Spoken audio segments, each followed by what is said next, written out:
வணக்கம் friends, welcome back to our channel. இப்போ நம்ம பார்க்குறது ப்ளவுஸ், சாதா ப்ளவுஸ் கட்டிங்கு. சீவிங் அலைன்ஸ்க்கு ஒரு 1.5 இன்ச் விட்டுட்டு கை அளந்துக்கலாம். ஷோல்டர் மார்க் பண்ணிக்கலாம் 1/2 இன்ச்சுக்கு. அப்புறம் வந்து கை சுற்றளவு மார்க் பண்ணிக்கிட்டு அண்ட்ரா மார்க் பண்ணிக்கணும். அதுதான் ரெடி. இப்போ மார்க் பண்ண இடத்துல தான் ரெடி.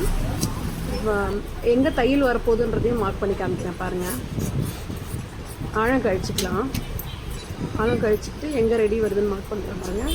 இந்த இடத்துலேருந்து இதுதான் ரெடி.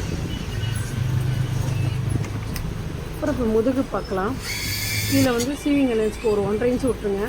நான் ஸ்கேலோட மெஷர்மெண்ட் தான் வச்சுப்பேன், 1.5 இன்ச்லாம் வச்சுக்க மாட்டேன். ஸ்கேலில் என்ன இருக்கோ அதே தான், கைக்கும் சரி பேக்குக்கும் சரி. அப்புறம் இப்போ வந்து அக்குள் மார்க் பண்ணிக்கலாம். 1/2 இன்ச்சு சீவிங் அலைன்ஸு. இப்போ ப்ளவுஸோட லென்த்து மார்க் பண்ணிக்கலாம். லென்த்தும் அதே மாதிரி 1/2 இன்ச்சு விட்டால் போதும். ஷோல்ட்ரு வந்து இந்த பக்கத்துலேருந்து இந்த எல் ஸ்கேலு ரொம்ப ரொம்ப யூஸ்ஃபுல்லு. நார்மல் ஸ்கேல் வச்சு போடுறத விட எல் ஸ்கேலில் வந்து நம்மளுக்கு கரெக்டான அக்யூரண்ட்டான ஒரு லைன் நம்மளுக்கு கிடச்சிரும். எல் ஸ்கேல் எல்லா இடத்துலையும் கிடைக்கும். நான் வந்து பாரிஸில் தான் வாங்குவேன் எல்லா பொருளையும். சாதா நூல் கடையில் கூட கிடைக்கிது உங்களுக்கு.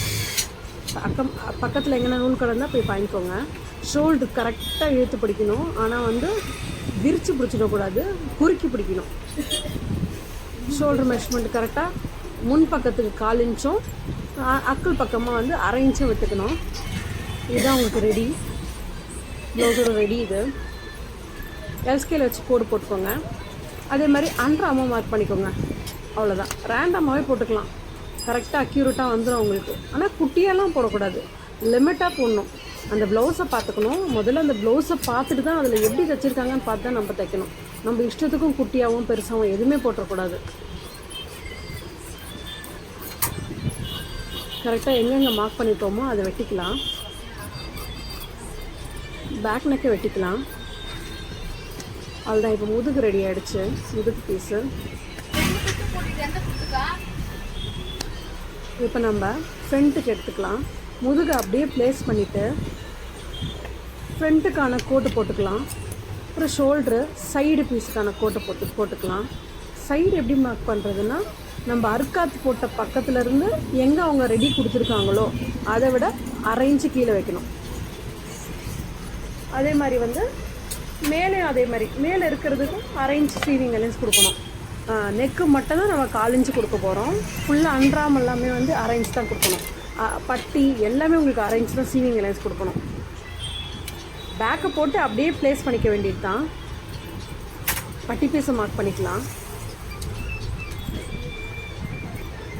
இப்போ நிப்பிள் பாயிண்ட் மார்க் பண்ணிக்கலாம். நிப்பிள் பாயிண்ட்டுக்கு 2 அளவு வரும்.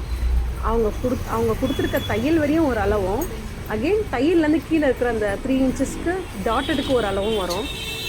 2 அளவாக நம்ம மார்க் பண்ண வேண்டியதாக இருக்கும். ஸ்டிச்சிங்கை விட 1/2 இன்ச்சு சீவிங் அலைன்ஸ் எல்லாமே எக்ஸ்ட்ரா விட்டால் கரெக்டாக இருக்கும். நெக்கு ஃப்ரண்ட் நெக் மார்க் பண்ணிக்கலாம். கரெக்டாக இழுத்து பிடிச்சிங்கன்னா கரெக்டாக வந்து உட்காரும். என்ன இருக்கோ அப்படியே மார்க் பண்ணிக்கோங்க. 1/2 இன்ச்சு மேலே போட்டுக்கோங்க. 1/4 இன்ச்சு மேலே போட்டுக்கோங்க. அது உங்களுக்கு அக்யூரேட்டாக இருக்கும். பட்டி வந்து பார்த்திங்கன்னா பட்டி பீஸுக்கும் அதே மாதிரி தான். கரெக்டாக அவங்க பிடிச்சிருக்க டாட்டில் இருந்து பட்டி பீஸில் இருந்து 1.25 இன்ச்சு வச்சிங்கன்னா கரெக்டாக இருக்கும். சீவிங் அலைன்ஸ் டாட் பிடிக்கிறதுக்கும் மேலுக்கு 1/4 இன்ச்சு தையலுக்கும் கீழுக்கு 1/2 இன்ச்சு தையலுக்கும் டாட் பிடிக்கிறதுக்கும். டாட் 1/4 இன்ச்சு பிடிச்சா போதும். ஒரு சில 1/2 இன்ச்சு பிடிப்பாங்க. அதை விட அதிகமாகலாம் பிடிக்க தேவையில்லை. டாட்டு கம்மியாக பிடிச்சாலே உங்களுக்கு கரெக்டாக இருக்கும். கீழே இருக்கிற டாட் தான் உங்களுக்கு அளவுக்கு ஏற்ற மாதிரி மாற்றி பிடிக்கணும். கீழேன்னா அந்த ஃபஸ்ட்டு டாட்டு பெரிய டாட்டு. நாங்கள் வந்து பெரிய டாட்டு சின்ன டாட்டுன்னு தான் சொல்லுவோம். பெரிய டாட்டுன்றது கீழே இருக்கிற ட்ரையாங்கிள் ஷேப்பு. அப்புறம் சின்ன டாட்டுன்றது 2 பக்கம் வர டாட்டு. ஊக்குப்பட்டி பக்கம் ஐப்பட்டி பக்கம் வர ஒரு டாட்டையும், அதே மாதிரி அக்குள் கிட்ட வர டாட்டையும் நாங்கள் சின்ன டாட்டுன்னு சொல்லுவோம். இந்த மாதிரி ஈஸியாக இருக்கும். இந்த மாதிரிலாம் மார்க் பண்ணிங்கன்னா அங்கே ஊக்கு போட்டு அங்கே ஒரு குத்து போட்டுக்கிறேன். அதேமாதிரி கீழே ஒரு குத்து போட்டுக்கிட்டேன்னா தைக்கிறவங்களுக்கு கரெக்டாக இருக்கும். ஏன்னா நாங்கள் தைக்க மாட்டோம், ஃபுல்லாக டெய்லர்ஸ் தான் தைப்பாங்க. நான் தைக்க மாட்டேன். நான் தைச்சேன், வீட்டில் தைக்கும் போது தைச்சேன். கடை போட்டதுலேருந்து தைக்கிறதே இல்லை. அவ்வளோதான். கட்டிங் முடிஞ்சிச்சு. பட்டியும் அந்த மாதிரி வந்து ரொம்ப ரொம்ப ஈஸி. பட்டி தான் நிறைய பேர் டவுட் கேட்குறாங்க.